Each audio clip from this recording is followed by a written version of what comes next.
नमस्कार दोस्तों, आप सभी का स्वागत है आपके अपने YouTube channel study with Ravi पर। दोस्तों, आप सभी के कमेंट्स आ रहे थे कि सर आप जनवरी से जुलाई तक का उत्तराखंड करंट अफेयर्स कंप्लीट करा दीजिए। तो आप सभी के कहने पर हम जनवरी से जुलाई तक का जितना भी इम्पोर्टेंट करंट अफेयर्स है वह सभी पढ़ने वाले हैं। सबसे पहले हम जनवरी 2025 का करंट अफेयर्स पढ़ेंगे, उसके बाद दोस्तों हम आगे बढ़ते रहेंगे। जब आपका जुलाई तक का करंट अफेयर्स कंप्लीट हो जाएगा तो हम इसकी एक मैराथन क्लास कर लेंगे, जो कि आपका 3 अगस्त को उत्तराखंड पुलिस कांस्टेबल का एग्जाम प्रस्तावित है। उस टाइम तक आपको वह मैराथन क्लास भी मिल जाएगी। ठीक है, तो आप उस मैराथन क्लास को देख लेंगे बाद में, तो दोस्तों आपका पूरा रिवीजन भी हो जाएगा। तो सबसे पहले हम आज जनवरी और फरवरी का करंट अफेयर्स पढ़ने वाले हैं, जिसमें सभी क्वेश्चंस इंपॉर्टेंट हैं, सेलेक्टेड हैं। ठीक है, और ये जो पीडीएफ है ये आपको टेलीग्राम चैनल पर शेयर कर दी जाएगी। टेलीग्राम चैनल का लिंक आपको वीडियो के डिस्क्रिप्शन बॉक्स में मिल जाएगा, वहां से आप इस पीडीएफ को ले सकते हैं। ठीक है, तो चलिए शुरू कर लेते हैं आज की अपनी इस क्लास को, जिसका पहला क्वेश्चन रहेगा, बताइएगा आप भारत सरकार के खेल मंत्रालय द्वारा द्रोणाचार्य पुरस्कार 2024 से उत्तराखंड के किस कोच को सम्मानित किया गया है। 2024 में द्रोणाचार्य पुरस्कार दिया गया सुभाष राणा को। सही आंसर रहेगा ऑप्शन बी। ठीक है, याद रखिएगा। बात कर लेंगे हम सुभाष राणा की, तो सुभाष राणा यह चिलामू गांव टिहरी गढ़वाल के मूल निवासी हैं। भारतीय पैरा शूटिंग टीम के कोच हैं। ठीक है, द्रोणाचार्य पुरस्कार विजेता की हम बात करें कि सुभाष राणा से पहले उत्तराखंड में किन किन को द्रोणाचार्य पुरस्कार मिल चुका है, तो सबसे पहले मिला था दोस्तों हंसा मनराल को, जिन्हें 2001 में यह पुरस्कार दिया गया और इनका संबंध दोस्तों वेट लिफ्टिंग से है। ठीक है, फिर दोस्तों रेणु कोहली को दिया गया 2002 में, और ये दोस्तों एक एथलीट हैं। इनके बाद दोस्तों जयदेव बिष्ट को द्रोणाचार्य पुरस्कार दिया गया और इन्हें 2009 में दिया गया, और ये दोस्तों मुक्केबाज से संबंधित हैं।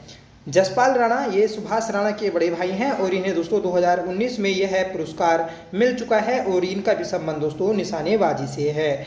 ठीक है, और दोस्तों जसपाल राणा के बाद जयप्रकाश नोटियाल को यह पुरस्कार मिला 2021 में, और इनका भी संबंध दोस्तों पैरा शूटिंग से है। तो आपसे क्वेश्चन बनेगा कि सुभाष राणा से पहले उत्तराखंड के किन किन व्यक्तियों को द्रोणाचार्य पुरस्कार से सम्मानित किया जा चुका है, तो दोस्तों 5 व्यक्तियों को सम्मानित किया जा चुका है। ठीक है, सबसे पहले हंसा मनराल, फिर दोस्तों रेणु कोहली, फिर उनके बाद में जयदेव बिष्ट, फिर जसपाल राणा और फिर जयप्रकाश नोटियाल। अगला प्रश्न है कि 28 जनवरी 2025 को प्रधानमंत्री नरेंद्र मोदी ने 38वें राष्ट्रीय खेलों का उद्घाटन कहाँ किया है। देखिए, आप सभी जानते हैं कि 38वें राष्ट्रीय खेलों का आयोजन अपने उत्तराखंड में किया गया था, और इन 38वें राष्ट्रीय खेलों का उद्घाटन जो हुआ तो वह है राजीव गांधी अंतर्राष्ट्रीय स्टेडियम रायपुर देहरादून में किया गया। ठीक है, तो सही आंसर रहेगा ऑप्शन बी। 38वें राष्ट्रीय खेल 28 जनवरी से 14 फरवरी के मध्य आयोजित हुए थे। ठीक है, और 38वें राष्ट्रीय खेलों की मसाल का नाम है तेजस्वनी, जो कि राज्य पुष्प ब्रह्म कमल से प्रेरित है। मास्कट है दोस्तों मोली, जो कि मोनाल से प्रेरित है, और टैगलाइन है दोस्तों संकल्प से शिखर तक। ठीक है, अगला प्रश्न है कि गणतंत्र दिवस परेड 2025 में उत्तराखंड की झांकी किस विषय पर आधारित है। देखिए, गणतंत्र दिवस परेड 2025 में उत्तराखंड की झांकी सांस्कृतिक विरासत एवं साहसिक खेल पर आधारित थी। सही आंसर रहेगा ऑप्शन बी। हम झांकी की बात कर लें तो झांकी के अगले भाग में उत्तराखंड की प्रसिद्ध एपण कला को बनाते हुए एक पारंपरिक वेशभूषा में महिला को दिखाया गया था, तथा झांकी के ट्रेलर पार्ट में उत्तराखंड के साहसिक खेलों एवं साहसिक पर्यटन को चित्रित किया गया था, जैसे नैनीताल और मसूरी में हिल साइकिलिंग, फूलों की घाटी और केदारकांठा में ट्रेकिंग, ओली में स्नो स्कीइंग और दोस्तों ऋषिकेश में योगा। ठीक है, बंजी जंपिंग, जिप लाइनिंग एवं रॉक क्लाइंबिंग की रोमांचकारी गतिविधियों को दर्शाया गया था। ठीक है दोस्तों, नैनीताल की मंजू गणतंत्र दिवस परेड में विशिष्ट अतिथि के रूप में शामिल हुई और 2011 में इन्हें राष्ट्रीय पुरस्कार से सम्मानित किया जा चुका है।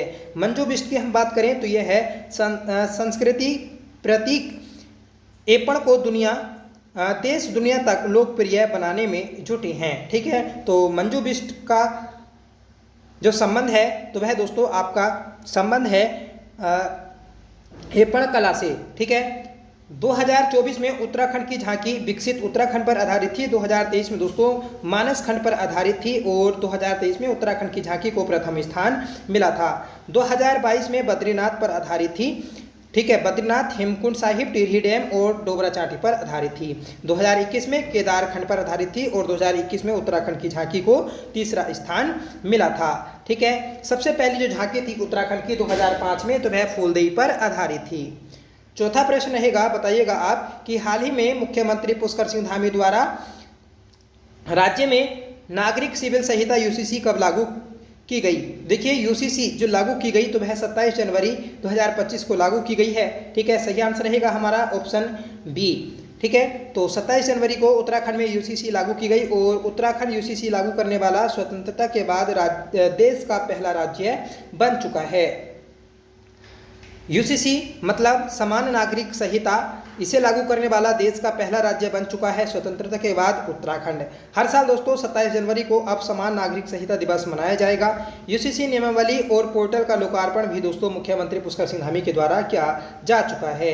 यूसीसी समिति में जो सदस्य थे तो वह 5 सदस्य थे, जिनकी अध्यक्ष थी रंजना प्रकाश देसाई।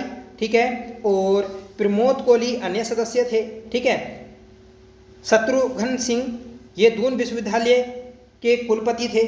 ठीक है, सॉरी पूर्व मुख्य सचिव थे और दून विश्वविद्यालय की जो कुलपति हैं सुरेखा डंगबाल, सामाजिक कार्यकर्ता मनु गोड़। तो ये 5 सदस्य थे इस पूरी समिति में। ठीक है, और अध्यक्ष कौन थी, रंजना प्रकाश देसाई, और इन्हीं के नाम से ये समिति भी है, रंजना प्रकाश देसाई, जो कि यूसीसी से संबंधित है। यूसीसी पर विशेषज्ञ समिति का जो गठन किया गया था 27 मई 2022 को किया गया। यूसीसी समिति की विस्तृत रिपोर्ट प्रस्तुत की गई थी 2 फरवरी 2024 को। राज्य विधानसभा द्वारा अधिनियम अनुमोदित 8 फरवरी 2024 को किया गया। यूसीसी नियमावली समिति का गठन 14 फरवरी 2024 को किया गया था। राष्ट्रपति द्वारा दोस्तों अधिनियम को अनुमोदित जो किया गया तो वह 8 मार्च 2024 को किया गया था और फाइनली दोस्तों यह 27 जनवरी को लागू हो गई। यूसीसी ये संपूर्ण उत्तराखंड पर लागू होगी। इसके अलावा जो उत्तराखंड के व्यक्ति उत्तराखंड से बाहर रह रहे हैं तो उन पर भी यह लागू होगी। पर ये किस पर लागू नहीं होगी, तो ये दोस्तों संविधान के अनुच्छेद 342 व अनुच्छेद 366 के तहत अनुसूचित जनजातियों पर लागू नहीं होगी। ठीक है, याद रखिएगा। भाग 21 के तहत संरक्षित प्रथागत अधिकार वाले व्यक्तियों और समूहों पर भी इसे लागू नहीं किया जाएगा।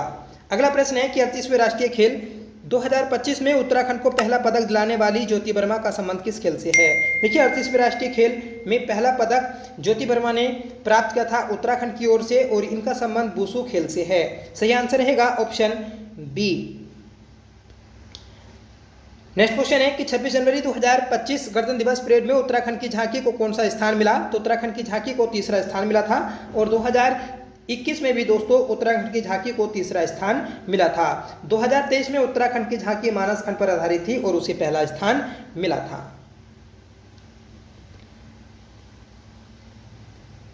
अगला प्रश्न है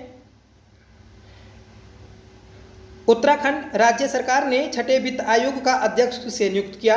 तो छठे वित्त आयोग के अध्यक्ष नियुक्त किए गए एन रविशंकर। सही आंसर रहेगा ऑप्शन सी। 5वां वित्त वर्तमान में चल रहा है तो 5वें वित्त आयोग के जो अध्यक्ष हैं दोस्तों तो वह आपके इंदु कुमार पांडे हैं। ये भी आप याद रखिएगा। ये जो छठा वित्त आयोग गठित हुआ तो इसमें दोस्तों 3 सदस्य हैं, जिनमें एक अध्यक्ष हैं एन रविशंकर और अन्य सदस्यों में पीएस जंगपांगी और दोस्तों डॉक्टर एमसी जोशी। ठीक है, तो ये 2 अन्य सदस्य हैं। अगले आयोग का जो कार्यकाल शुरू होगा तो वह दोस्तों आपका 2026 से शुरू होने वाला है और 2026 से लेकर आपका 2031 तक यह लागू रहेगा। ठीक है, अगला प्रश्न है कि 26 जनवरी 2025 को उत्तराखंड के कितने पुलिसकर्मियों को राष्ट्रपति पदक से नवाजा गया। तो 2025 में 26 जनवरी के अवसर पर उत्तराखंड के 6 पुलिसकर्मियों को नवाजा गया। सही आंसर रहेगा ऑप्शन बी।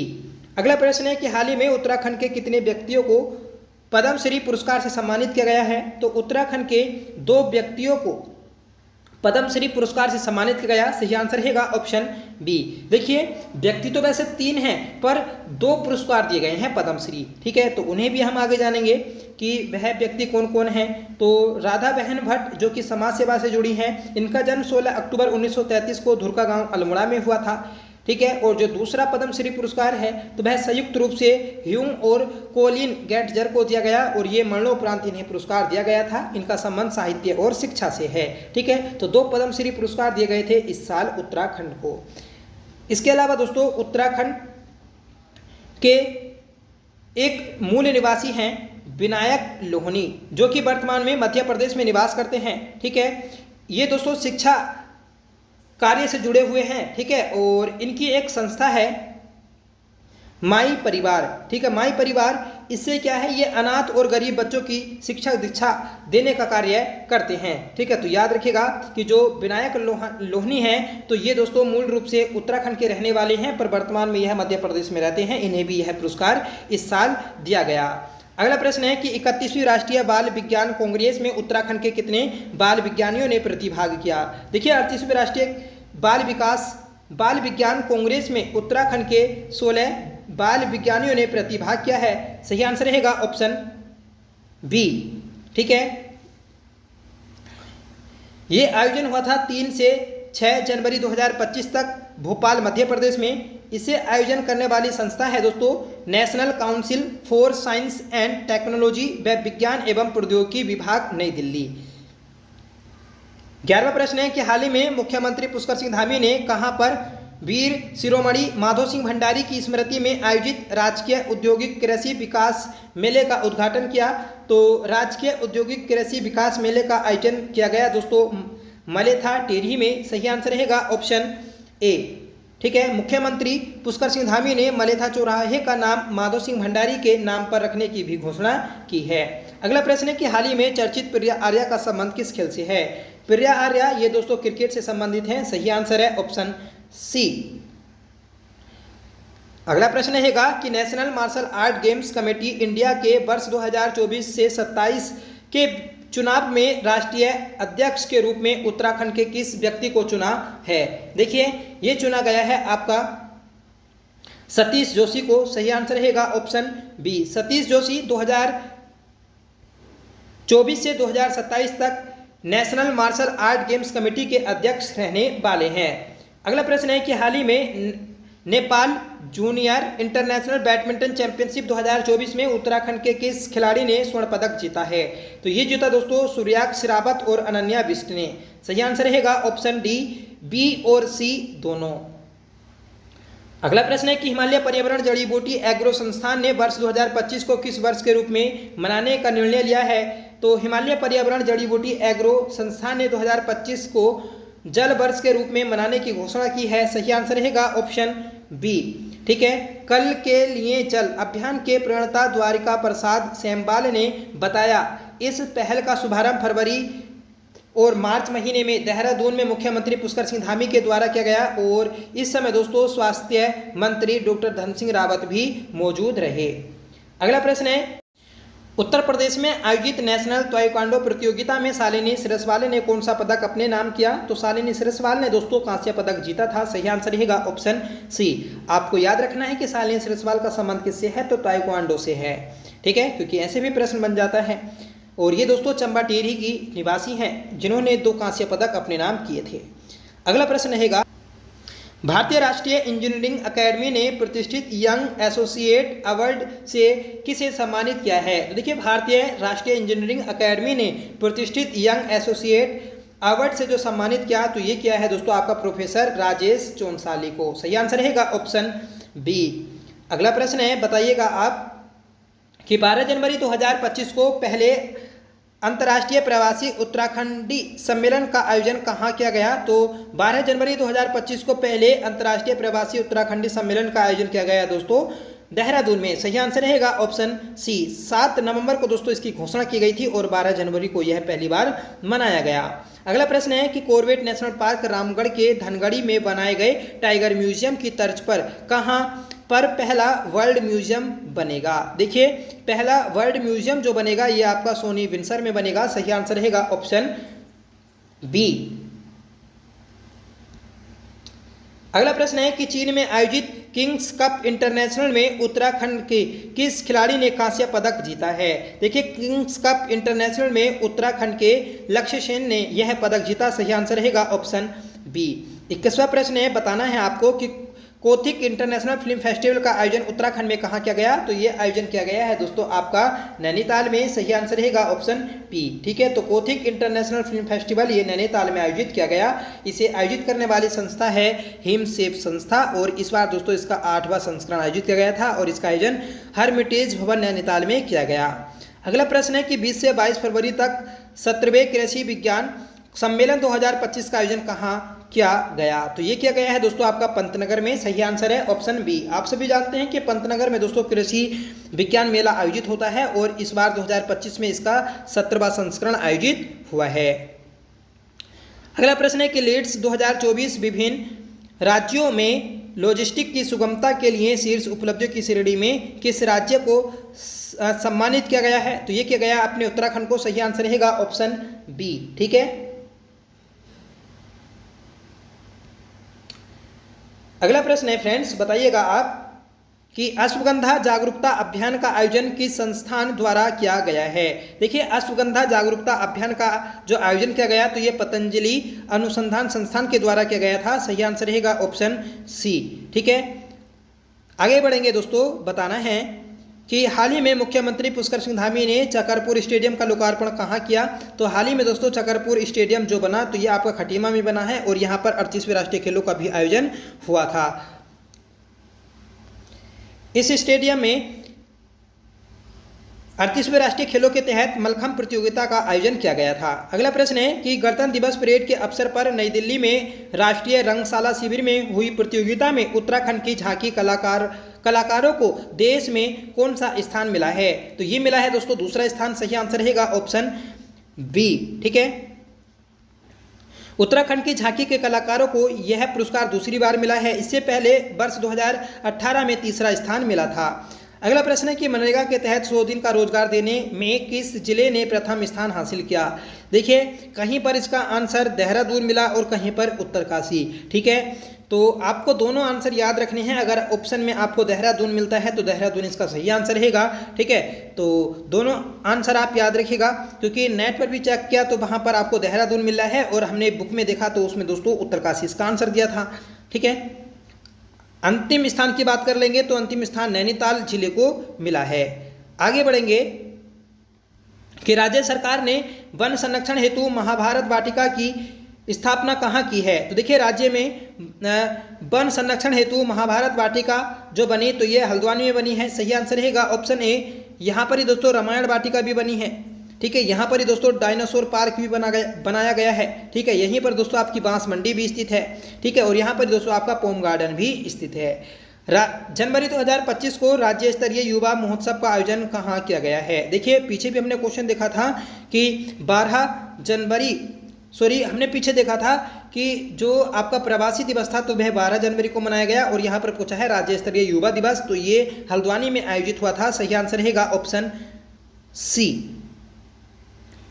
तो ये थी दोस्तों आज की हमारी क्लास जिसमें हमने 29 क्वेश्चंस को देखा। ठीक है, आगे हम दोस्तों फरवरी मार्च के क्वेश्चन को देखेंगे।